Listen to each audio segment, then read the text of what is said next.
Minsan sa kagustuhan nating sumaya, wala na tayong pakialam kung masaktan tayo o makasakit ng iba. Pero hindi ba pwedeng maging masaya lang? Ako nga pala si Lisa. Simple lang naman ang gusto ko sa buhay. Mag-focus sa career, magpayaman, maging masaya. Sa totoo lang, allergic ako sa commitment. Ayokong pumasok sa relationship dahil ang gusto ko, fun lang. Naniniwala kasi ako na kapag walang label, walang feelings, walang problema. Pero, nagbago yon nang makilala ko si Jeff.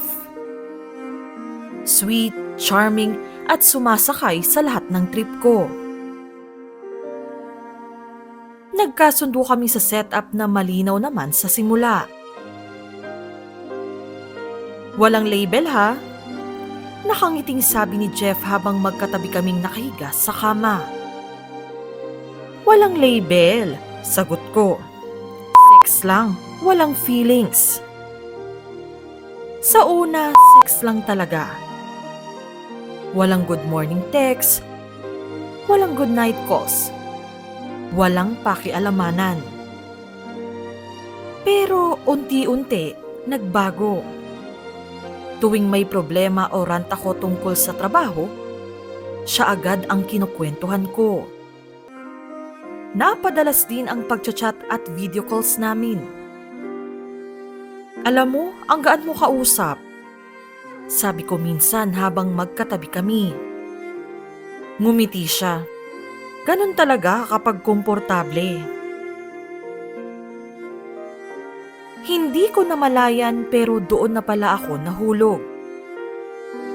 Sa comfort, sa pag-aakalang espesyal ako. Umabot pa sa puntong pinakilala ko siya sa pamilya ko. Hindi ko alam kung anong pumasok sa isip ko noon. Siguro, gusto ko lang maramdaman na may patutunguhan kami. Pero, ang tanga ko pala. Isang gabi, may nag-message sa aking babae. Sinilip ko ang profile photo niya. At silang dalawa ni Jeff ang nasa picture. Tigilan mo ng asawa ko, malandi ka, sabi ng babae. Para akong binuhusan ng malamig na tubig. Hindi ko alam na may asawa na si Jeff. At lalong hindi ko alam na may nasasaktan pala sa ginagawa namin. Kinabukasan, kinumpronta ko siya. May asawa ka? Diretsyong tanong ko kay Jeff. Hindi siya agad sumagot. Tinitigan niya lang ako na para bang iniisip kung magsisinungaling ba siya. Hindi naman importante kung may asawa ako o wala, sagot niya. Hindi importante? Nanginginig ang boses ko. Pinakilala kita sa pamilya ko, Jeff. Sabi natin walang feelings, di ba? Malamig niyang tugon. Hindi naman kita pinaasa. Wala tayong relasyon. Sa'yo siguro wala. Bulong ko. Pero sa'kin, meron. Hindi siya nagsorry. Hindi rin siya nagmakaawa. Para bang inconvenience lang ang nararamdaman ko para sa kanya.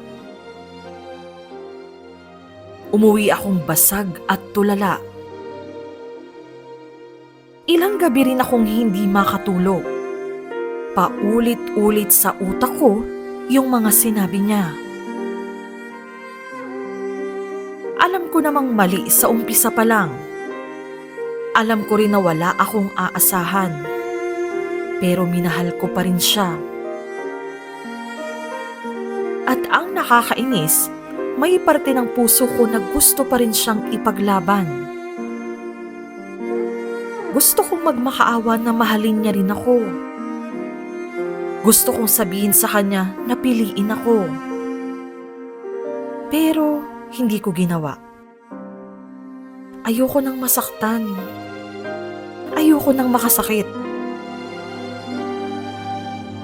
Isang beses, nag-text siya. Miss na kita. Tinitigan ko lang yung screen ng matagal. Ang dali sanang mag-reply. Ang dali sanang bumalik sa dati. Ang dali sanang pumikit, magbulag-bulagan at magkunwaring okay lang. Pero sa unang pagkakataon, pinili ko ang sarili ko. Binlock ko siya. Dinilit ko lahat ng conversations namin sa social media.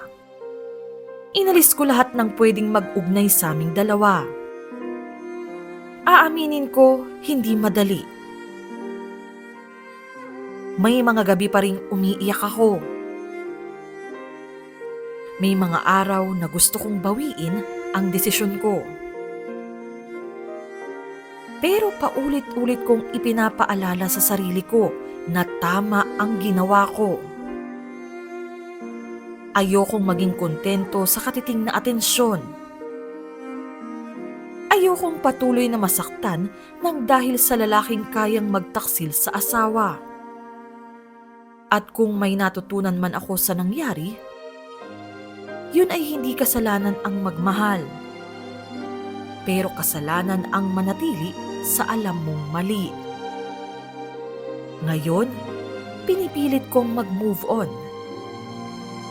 Kahit masakit, kahit mahirap. Babangon ako at magsisimulang muli.